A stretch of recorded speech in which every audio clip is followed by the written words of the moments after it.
Welcome to Winners, Wallets, and Worldviews, the only show that's going to teach you how to be somebody. Where in your life did you learn that you're not good enough? Take what you're most passionate about and what you're most fearful of, and what is the plan to overcome that fear, and what is the plan to enact that passion.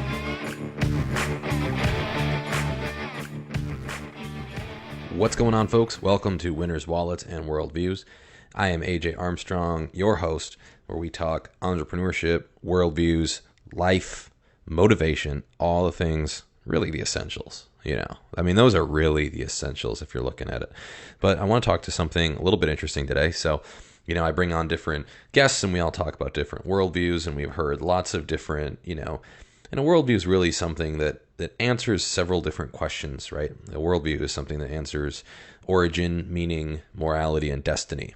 And I think a lot of people have their different religious backgrounds, and a lot of people have their different non-religious backgrounds, right? So meaning, morality, origin, meaning, morality, and destiny are the four essential questions really you need to really have a worldview. So those are things I think that really we should look at pursuing when we're talking about pursuing truth. Now, I put an interesting poll out on my Instagram a few weeks ago, and I just asked, I said, hey, if you guys don't have a Christian worldview, so you guys know I'm a Christian, I have a Christian worldview. If you don't have a Christian worldview, what are your common objections to the Christian faith? And, most of the time you hear some, I would say, rather unsophisticated responses to that. You kind of hear some just, they have questions or whatever that have pretty simple answers. So I tried to narrow down the questions, I think, to really the root cause of where most people go. So of all the different questions I got, I think I got two that I want to focus on today that should answer most of the other ones. And I'm not a theologian at any stretch of the imagination. I'm not a person that has a ministry. I'm not, I'm just a guy that's just sharing with you the work I've done on myself with you guys, because I've asked a lot of these same questions. I've traveled down some interesting paths that you can go back and listen to all these different episodes, and you'll see perhaps contradictory worldviews, perhaps contradictory philosophies, things that are different. So I'm on this journey with the best of us, and I want to explain why I think a certain way, because I take that worldview very seriously. And I don't know, if people don't, it just seems to me that that's just naive to not ask those questions. Origin, where do we come from? Meaning, what's the point of being here? Morality, what is the difference between right and wrong? And destiny, what happens to us when we die or when we pass on? What happens? And that is why I wanted to explore my faith a little bit deeper and ask those hard questions. And I think I've got some, at least my answers, and they're not necessarily mine, but they're other people's answers too. But I think they're things that I've stumbled upon that answer some of these questions. So without further ado, I'll just jump into it really quick, and then we'll wrap up with a couple other notes I want to talk to you guys about. Just a reminder, too, to everybody that, we're closing down on our St. Lucia retreat. We have a really cool hotel that we switched over to because it was a little bit more flexible terms, and it's like a fitness sporty hotel. It's really sweet, so Marissa's really going to be putting us to work down on the island. So if you guys are interested, make sure you reach out to me. There's going to be information in the show notes on how you can come along with us to this retreat. It's going to be, it's not just going to be me talking at you. Like a lot of times when you go to these different seminars, it's going to be relatively intimate. It's going to be mastermind style. So there will be other experts in the room. I brought in, I didn't really bring in, but a lot of the guests showing up have expertise in certain areas that they'll be able to share with others. So it's going to be a give and take forum. It's going to be a really awesome experience. We're planning this out right now, and I'm really excited to launch this one this year. And if you can't make it this year, just get on our email list, because we're planning to do these every single year in another beautiful vacation destination. So once again, you guys will hear that at the end. I'm sure you've heard enough of it. So without any further ado, I just wanted to jump into a couple of these pretty common objections I've noticed to the Christian worldview. And like I said, I'm not a professional theologian or minister. So for those Christian listeners listening, take what I say with a grain of salt. I'll do my best not to say anything heretical, so that I'm making sure that I'm defending this the best way possible. I just want to give you the reasons that I believe what I believe. So the first question, or the first objection I think came up, was that, people are unbelievers because there's not a lot of evidence for a God. And I think that's a pretty reasonable objection, that there's not evidence, that you have this, eye in the sky that never shows himself, that only apparently shows himself to, people that pray, and that these people might just be, imagining things when they're talking to God, and there's no real live evidence there. And that's, one of the things that people bring up a lot. So I think there's a lot of different directions I could go with this, and without having, a debate or a formal what things don't you believe, I got to kind of take this with a grain of salt. So I'm going to point to one argument that I think is very persuasive of why there is a God. And this argument is called the Kalam cosmological argument. And what the Kalam cosmological argument is basically, it's the argument that whatever begins to exist has a cause. The universe began to exist, therefore the universe has a cause. And then the universe has a cause.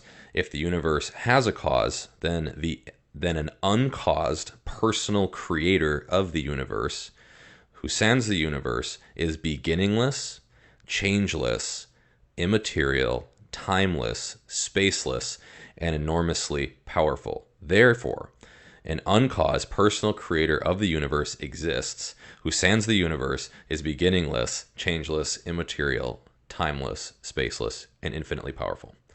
So that is the brief syllogism for the Kalam cosmological argument. This was popularized by Dr. William Lane Craig, who is a philosopher and a Christian apologist and theologian. And what this is basically saying, for those of you that don't follow the logical structure of that syllogism, is what this is basically saying is that it's impossible to have something that's infinite, and most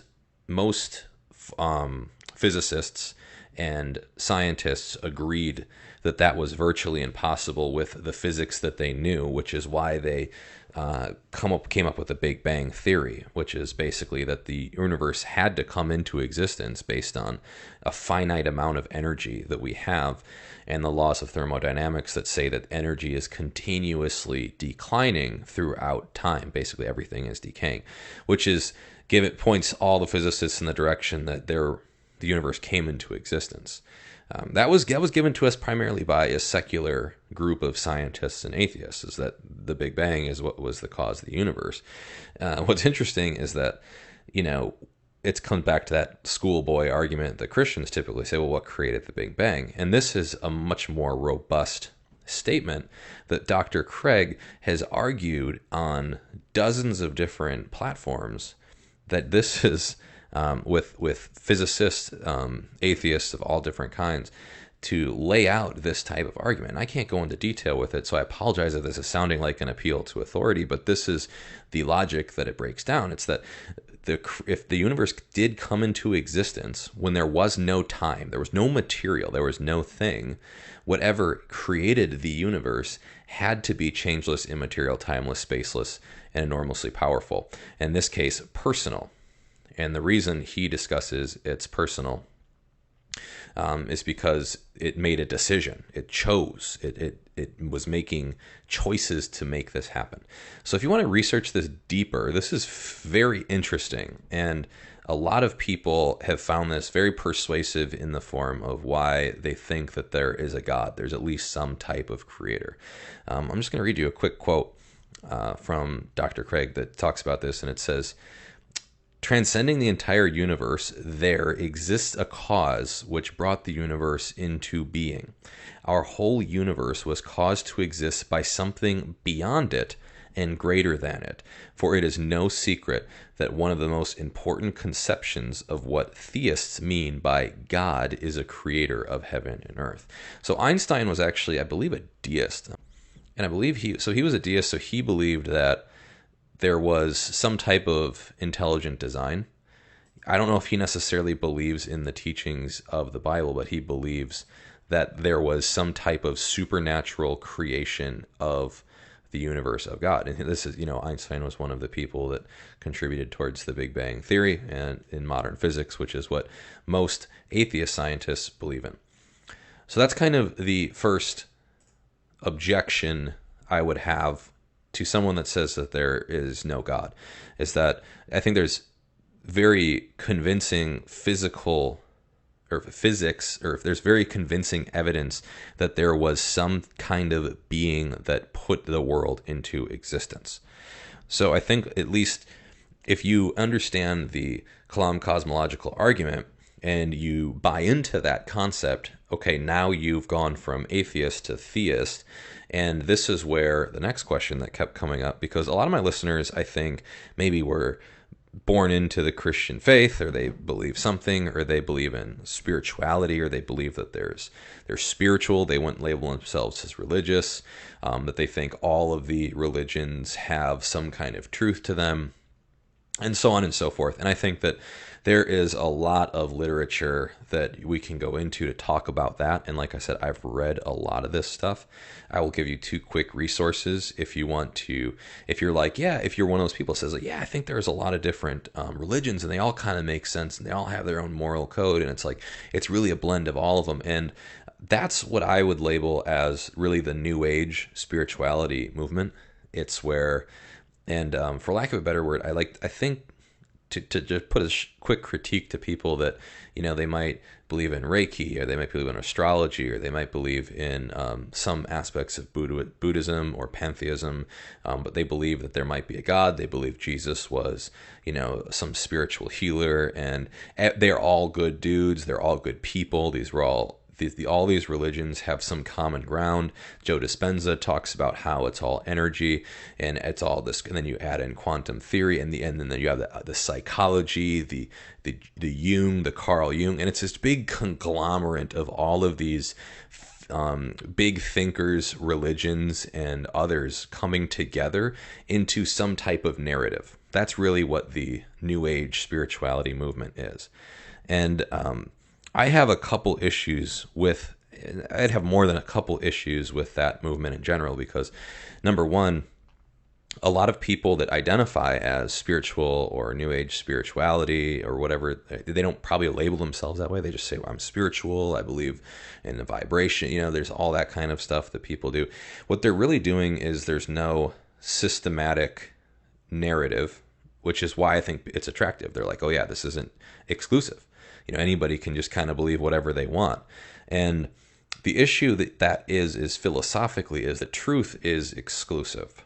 When you have something that's true, you have to rule out things that are untrue. So when you look at something like the New Age spirituality, a lot of times what they'll do is they'll cherry pick from a lot of these different religions, and they put together a very popular narrative of all of the benefits of these different religions into a popular narrative, and then that seems to be marketed extremely well. And I would say it's actually mass marketed, and spirituality is completely mass marketed. And if you want a couple resources to just read a little bit about this, there's a woman. Her name is Marcia. I forgot her last name, but she is she has a website, ChristianAnswersForTheNewAge.org. It's pretty interesting how she talks about. She used to be an astrologer. She used to be part of a lot of. She was a very good astrologer. She taught a lot of things with, light consciousness, Buddhism, Zen Buddhism, Hindu teachings, meditation, psychic development. All sort of, past life regressions, all these different things you see thrown into the spirituality narrative. This woman was kind of an expert and a voice for them for the longest time, and she had gone through a transition to Christianity and started to realize the untruths with that narrative. And let me talk about why I think, guys, here, let me just tell you for a second. I had a spiritual life coach that believed in all of this stuff for several years, and I read a lot of books about this. It was a very persuasive narrative to believe in a lot of this stuff, because it appeals to a lot of pleasures. and it appeals to it. There's a very easy thing that's like, oh, we don't want to say that some people are in and some people are out. Like, everybody's all inclusive and all these religions are good and all this stuff. And it's like, and it's a slippery slope into this postmodernism where you have no truth. Everything is just what it is, and you can just kind of believe whatever you want to believe. And that's kind of the issue that I started to have with it. It's just like, there's no way, and there was no systematic logic with it. It didn't follow philosophical logic. And that was one of the biggest critiques for most philosophers with New Age spirituality, is that it's just everybody cherry picks their own thing, and they have this unique perspective so they can market it really well. So it gets a lot of attention on shows, late night shows, Oprah, Deepak Chopra. These are like some of the biggest names you'll hear in a lot of the New Age community, that they believe in a God or the universe. A lot of times they use those, synonymously, the God or the universe. And it's like, well, God was the creator of the universe. And they're like, no, God of the universe, it's all just energy. It's like, well, the way you're describing it, it sounds like it's intelligent energy that's also personal.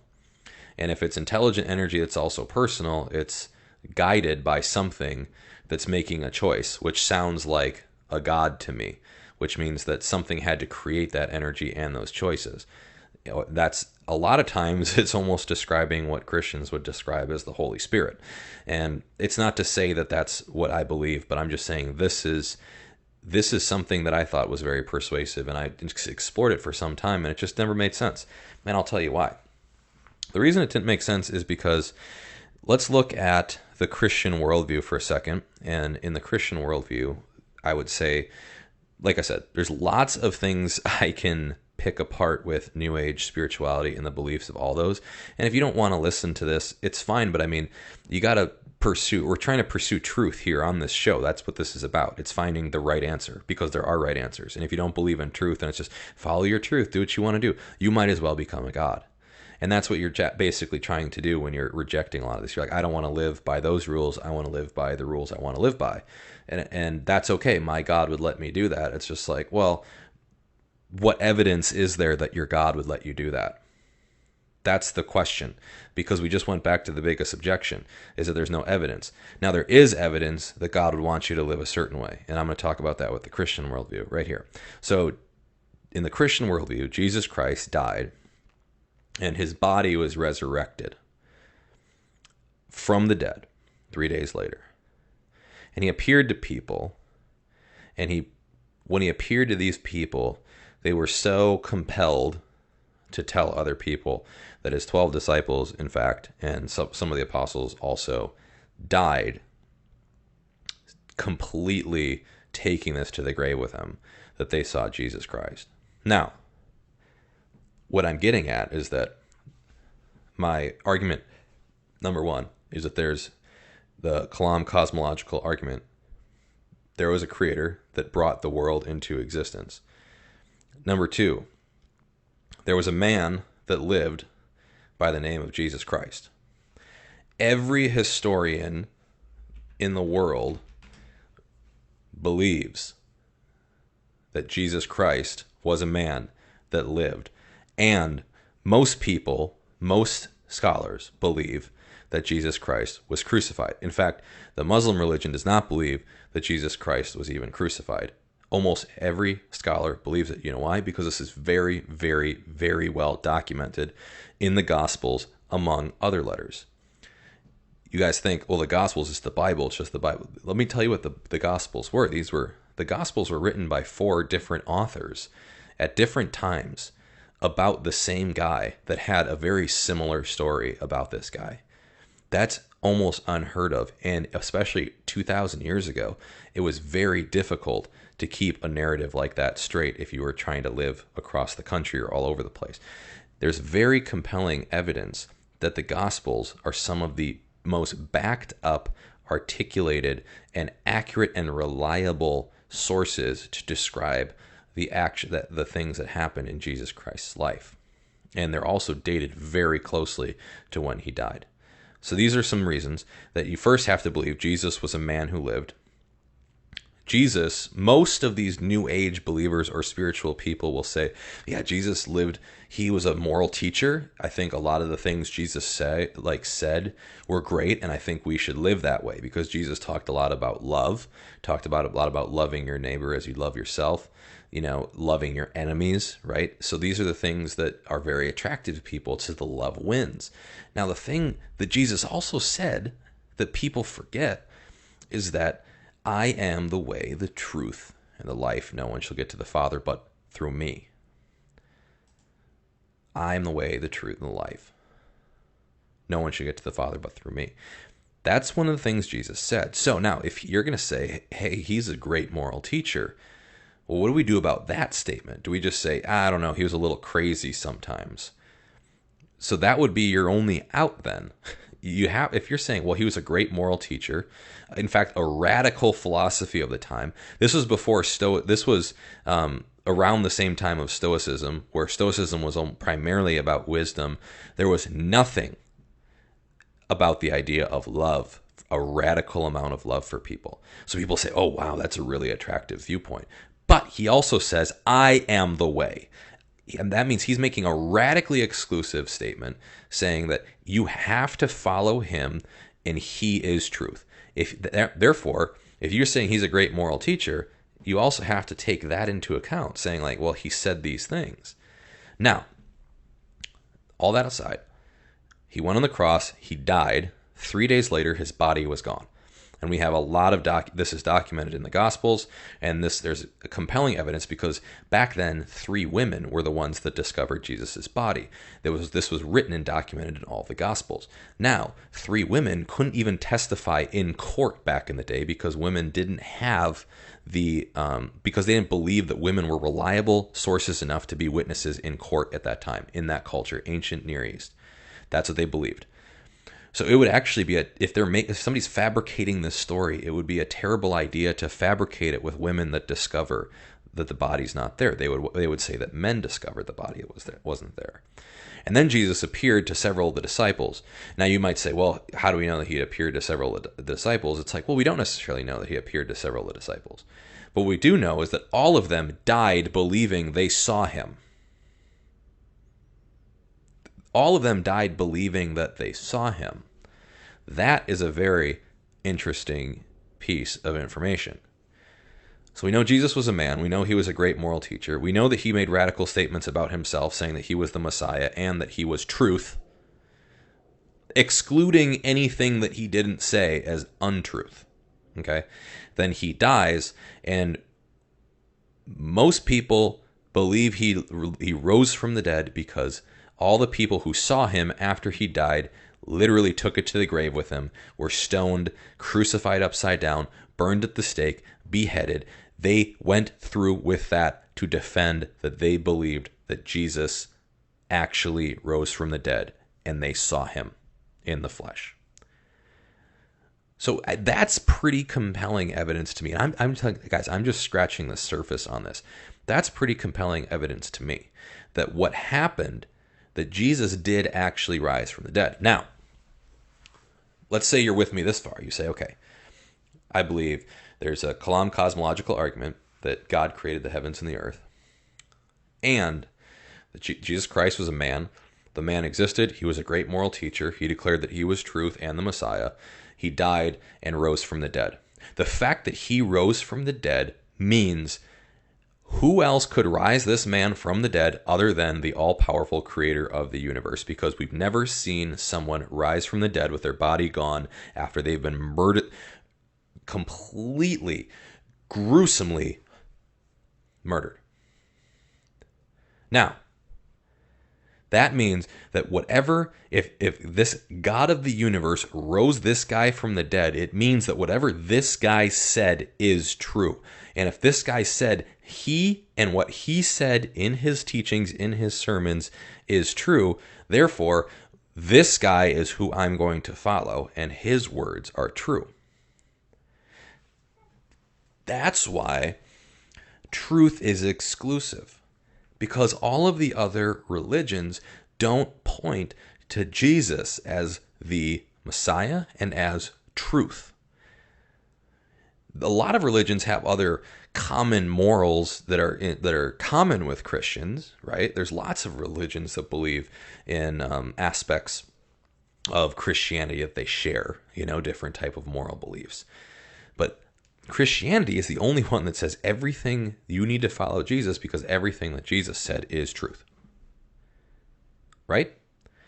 That is the reason, in a nutshell, of why I came to that conclusion. Now, what do you do with all the other stuff? That means you have to look at all. So now you can have other arguments. You can have, are the Gospels really accurate? Did Jesus really say this stuff? The letters from, Paul's letters to the epistles, all these other books. Can we believe all of that stuff? Is that accurate and reliable? And those are all good questions. But the facts are that God created the heavens and the earth because it's impossible to have an infinite universe, and whatever creates the universe has to be spaceless, timeless, immaterial, and personal. So that guy created this all. And then he also rose this guy from the dead because there's convincing historical evidence that happened. There's a great book. It's called Cold Case Christianity, and it's about a cold case detective that investigated the reliability of the Gospels and all the evidence and all of the information surrounding the Gospels, other archaeological findings, all of this to conclude that Jesus did, in fact, rise from the dead. This is one of the most difficult things for people to disprove because it's one of the most sound, most reliable, documented events in history. This triggered a movement in Rome where Christians were continuously persecuted, and persecuted wasn't just harassed. Persecuted was burned, stoned, tortured. All of these things happened in ancient Rome during a time when they did not have religious freedom and the emperor was deemed a lord. These are the things that happened during that time. Therefore, I think we should really look at how they could have triggered such a compelling movement 2,000 years ago without a lot of people believing that this guy rose from the dead, or that this guy was an incredible moral teacher, or that people were extremely loyal, and that it continued to stay alive for almost 2,000 years. This isn't just people being dumb. This was a fanatical event. 12 people took this to their graves because they believed that they saw him die, or they saw him live and rise again. If they didn't believe that they saw him rise again, they would have just said that. Why would they want to be tortured? It just makes no sense. Most people, they could lie, but they wouldn't lie to their death for somebody that they don't believe did what they said he did. And that's, I think, a very compelling argument. Now, I'm just scratching the surface. There's way more information upon that, but I just want to give you a sample size of it. Now, because we think he rose from the dead and there is reliable evidence to this, we should believe what this guy said. And if you don't think that what this guy said was clearly documented, all we have to go off of is what was documented in the Bible, in the biblical worldview, in the Gospels. That's the only. And then we also have Paul, who also saw Jesus after he was, blind, and he ended up seeing Jesus, and then he decided to radically. Now we say, well, why would we believe Paul's letters? That's a great question. Well, we can believe Paul's letters for a couple different reasons. Number one is Paul was a Jew who was on his way to persecute Christians, torture, beat, harass Christian people, and went through a completely radical transformation like that, because he believed what he saw, and he was accepted by the 12 disciples as understanding the word of Christ. That is a very compelling argument to why we should totally believe in these different texts. And it's all we have to go off of to believe it. So if you guys think that this is the truth, like I said, these are the two, I would say, there's among lots of other pieces of evidence, I would argue, these are the two most compelling pieces of evidence to why I've adopted this worldview. And I don't think that there is anything that's more, that I don't think there's anything that's challenged it. I've listened to, I've listened and read Richard Dawkins, Christopher Hitchens, Sam Harris, a ton of the new atheists that believe differently. And there's nothing to me that stops those two arguments. And I think that is why we got to start to look ourselves in the mirror and say, there's a big difference between all of the religions being okay and this. Because all the religions don't point to this guy and his teachings. So if God does exist and did raise this guy from the dead, we should believe what this guy talks about. That's really the argument in a nutshell. So that's kind of, why I would bring that up, because those are the two pieces. Those are, I would say, in general, the two arguments I receive from most people was that, number one, you have, a lot of people say there's just no evidence of a God or whatever. And I think that there's a lot of evidence in the resurrection of Christ. And I think that there's a lot of scientific evidence that you can't have an infinite universe. And those are just two small pieces of evidence, but there's among many others about the accuracy and reliability of most of the documents found in the Bible, 66 books with, I think, what do they say, 30 different authors. And it's just, that's the reliability that we have to go off. So there's lots of evidence there. It's not like it's just the church just somehow swindled every single person into believing a certain thing. And I apologize if some of you were born in a traditional Catholic or some kind of style church where you didn't get a chance to really learn or dig into this or question it yourself and just immediately decided to run off into some kind of mass marketed spirituality because it sounded nice. I apologize, because that's not necessarily the right answer, in my opinion. And that's what I wanted to highlight today, is why I have that worldview. And I pulled my Instagram, and you said two biggest objections where there's no evidence. And the second biggest objection was that, they think that all the religions have something valuable to share. And I think there's overlap of some of the moral code with religions, but there's one religion that points to Jesus Christ about being true to what he said. So in a 30-minute response to all those different questions, that's your answer today. And if you want to engage in some dialogue or debate, whatever, feel free to send me a note and we can come on the show and we can talk about it. But that's just kind of, I went through and did the work to read this stuff because I think having a worldview, the show, Winners, we talk about the game, we talk about people crushing it in life, doing all sorts of cool stuff, whatever aspect they're doing it in. Winners, wallets, we talk about money, entrepreneurship, starting businesses, what it looks like. We talk about worldviews, meaning, morality, origin, destiny. Those are the things we talk about on this show. And I wanted to communicate to you why I believe in what I believe in. You can believe it, you cannot. But I encourage you to look at a couple of those different resources. So for the first, I want to give you a book to read on the Kalam cosmological argument. It's by Dr. Craig. It's called On Guard. Let me see if I can look it up, make sure I got all my fact checks, because I don't have it's not on, like I Google On Guard and it's the doTERRA spray that Marissa uses, like the airplane. There it is. On Guard by Dr. William Lane Craig. So that's easy to remember, right? On Guard, you got the spray, the doTERRA spray is like a defense. It's like a defense against germs and stuff. You got On Guard, it's like a defense of your faith. Look at that. Easy to remember, and the other one is interesting, and it's called Why Jesus by Dr. Ravi Zacharias. And this book is great because it's called Why Jesus Rediscovering Truth in the Age of Mass Marketed Spirituality. And if you're in the spiritual movement, it's going to be very difficult for you to move out of that because it feels good and it's really easy. But if you're radically pursuing truth and you really, really want to know and you really want to understand why you believe in whatever your origin story is, and you want to believe in whatever your morality story is, your destiny, and all those types of things, and you really want to figure out what truth is, get the book, Why Jesus, Rediscovering His Truth in an Age of Mass Marketed Spirituality, and you're going to be blown away with how quickly this guy completely dissects and embarrasses people like Oprah Winfrey and Deepak Chopra and a lot of these other gurus that you might see marketed quite well on social media and in all these other different books. And, I wish it was almost a different name, because when people see Jesus at the store, they just immediately, oh yeah, that's Christian, I'm not going to read it. But this is a really, really persuasive book that I think you guys should take a look at if you're in that realm. But how serious are you about pursuing truth? You got to ask yourself, if this is all true, if Christianity is really true, would you convert to being a Christian? And a lot of people are like, well, no, because I don't want to change the way that I'm living. And it's like, well, then you don't really care about truth.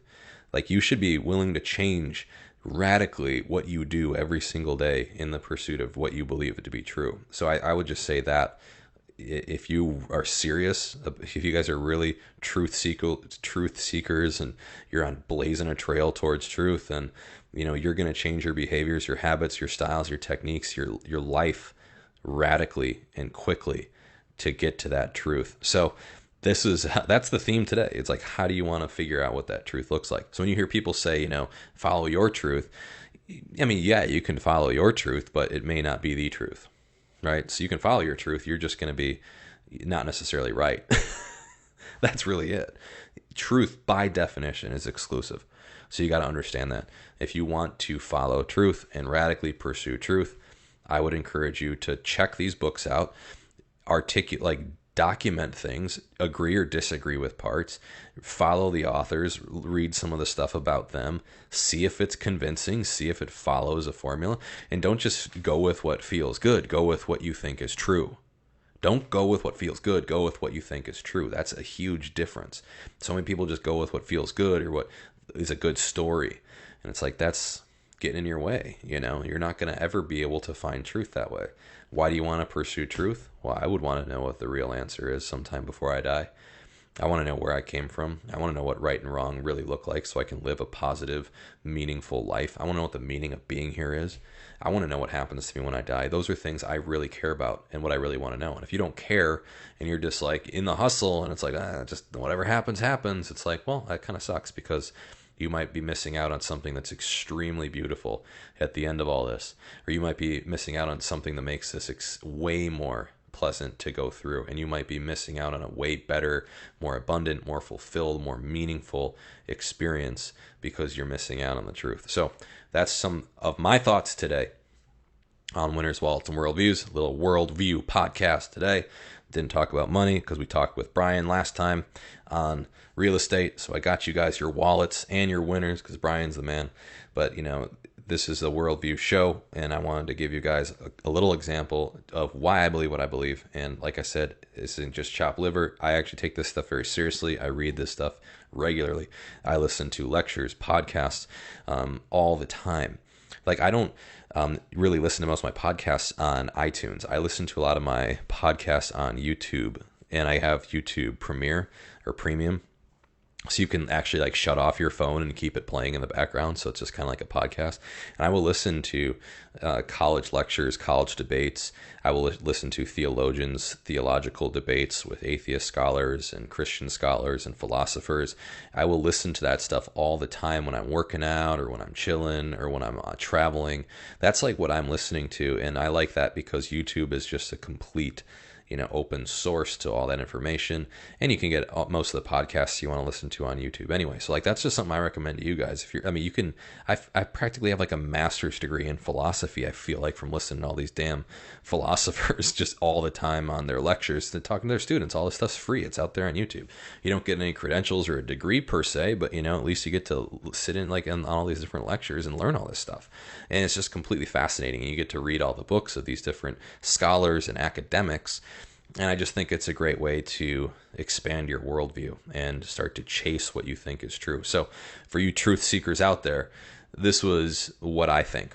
And, what do I know? I'm just AJ. But yeah, I think there's a lot of people out there that can point to some very, very compelling argument that there was a creator, in fact, in this world. And not to appeal to authority, but look at, Albert Einstein believes this. Dr. Craig believes this. Lots of different great thinkers believe that there was a Big Bang and that it was probably created by some type of creator. And then you also have a lot of archaeological scholars, cold case detectives, and others that have documented the reliability of the Gospels to say that Jesus Christ lived, was a moral teacher, said he was the Messiah, said he was truth, died, and was resurrected 3 days later. And most of the people believed that he actually rose and they saw him, and they took that to their death. And then there was a radical movement in the early church that ended up 300 years later converting a Roman emperor into a Christian believer. That's how radical this was, and that's how fast it happened. Something divine was happening there. And if that's the case, we should believe what that guy said. Those are my arguments. Those are my thoughts. Thank you so much, folks, for listening through to the end. I know I got a lot of secular listeners. I know I got a lot of New Age listeners. I know I got a lot of people that aren't Christians. So if you actually listen to that whole thing, thank you. I think that shows a lot to your character. It shows a lot to the way you think, that you're interested in different perspectives, that you are open to pursuing truth. I think, regardless of if that was persuasive to you or not, I appreciate your patience in understanding or trying to understand the worldview from a different angle. This is, I think, just talks way more to your character and to your success. So with that said, folks, thank you so much. The 2 books, like I said, I recommended. We'll have Kristen put those in the show notes. It was On Guard by Dr. William Lane Craig and Why Jesus by Ravi Zacharias. And then the website you can check out if you're interested in learning more about why some of the New Age stuff might not be as consistent as you think. It's called Christian Answers for the New Age. So with that said, folks, thank you so much for listening. Once again, my name's AJ Armstrong. You can follow me on Instagram at AaronArmstrong33, or you can go to AaronJArmstrong.com, where we can work with your small business in strategy, marketing, concept, consulting, or if you're looking for a speaker, I'd love to come and motivate you all into a successful life or whatever you're looking for. So thank you so much, folks, for listening through. Once again, Winners, Wallets, Worldviews, be somebody. What's up, everybody? This is your host, AJ Armstrong. You can follow me on Instagram at AaronArmstrong33. That's AaronArmstrong33, or you can go to my website, AaronJArmstrong.com. Thanks so much for listening through to the end. I wanted to also introduce you guys to our Facebook community. So you can go to Winners, Wallets, Worldviews on Facebook, and it's a group where we can offer, different opportunities for you guys to ask questions. If you have a Q&A or something in your business or a challenge in your life that you want to bring up, that's the community to ask it. And then I can also share that with all of our listeners on our social media platforms. Final thing I wanted to share with you guys, something Marissa and I have been so excited for. It's been really chomping at me to freaking tell you guys. And it's our Personal Growth Ventures Retreat. So our Personal Growth Ventures Retreat is going to be located on the island of St. Lucia. It's going to be a business seminar combined with personal growth and development. And we're also adding in something nobody else has ever done in a seminar that I've heard of. And that's fitness and adventure. So these are the things that are going to help push us to our limits. It's going to help us break through our fears. And these adventures are going to be one of a kind. If you want to find out more about what our adventures entail, what's going to be involved in the education session, and where this is all going to be happening and when, you can go to our website, personalgrowthventures.com. That's personalgrowthventures.com. It's also going to be located in the show notes. So with that said, guys, thanks so much for listening through to the end. Once again, go be somebody.